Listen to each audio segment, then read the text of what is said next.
Okay. 19. Right, so what are you doing? Grom is literally just fucking grabbing Astrid Okay. and pulling her from the fucking muck as best as he can. Okay. I will say, as the two people are kind of in your way, it will take you a whole turn to reach over and basically get out of the way. And you're like, lean over, you reach in, you yank Astrid out. And that, unfortunately, leaves Astrid in your care. How much? I don't want to. Okay, don't tell me how many hit points you have, Astrid. How weak are you? Very weak. Okay. Godvin, it's on you, buddy. What are you doing? As this wave What of I blood said I will. approaches you, so you're holding it and waiting for it to come right up close. You know what? No, I feel like if I'm doing a stupid thing, I'm gonna do the stupid thing right. Okay. So as I charge my blade with the power of the divine smite, Yeah. I'm gonna make a couple of steps forward to do the cool move. We're going full anime. Okay. All right. So by basically demanding a blessing from Kellamvor, I will attack the upcoming wave of blood. Okay. So I'm rolling to hit. You said I have +4, correct? You have a +4 thanks to Drella. Ooh. Okay. That's a 16, right? You bring down your sword. As it. Okay. You bring down your sword. For this wave, as you power your blade with divine energy, your sword comes down. I'm guessing you're two-handing it, because of course you are, right? Yes. Okay. You bring it down. The wave, almost for a second, feels like you're cutting through butter. As it starts to part, you part the ocean of blood. Making this turn splash and hit the walls beside you. You take 2d6 bludgeoning damage. You don't take the full force. Okay. There you go. 1. Okay, so you take 7 points of damage as you absorb the hit with your aggressive nature, using your divine power to cut through the sheer pressure of the blood wall hitting you. Your armor is soaked, and you can see, your hair is kind of ruined. You've got smears of what looks like kind of dead skin. You can see muscle kind of connecting to you, for a second, only to drip down and re-emerge with the pool by your feet.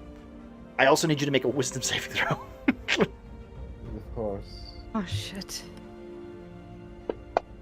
It's fine. There's a hand coming out of my mouth. That's fine. That's fine. Actually, as you feel, as you look below and you see these red hands rise up again from this living blood.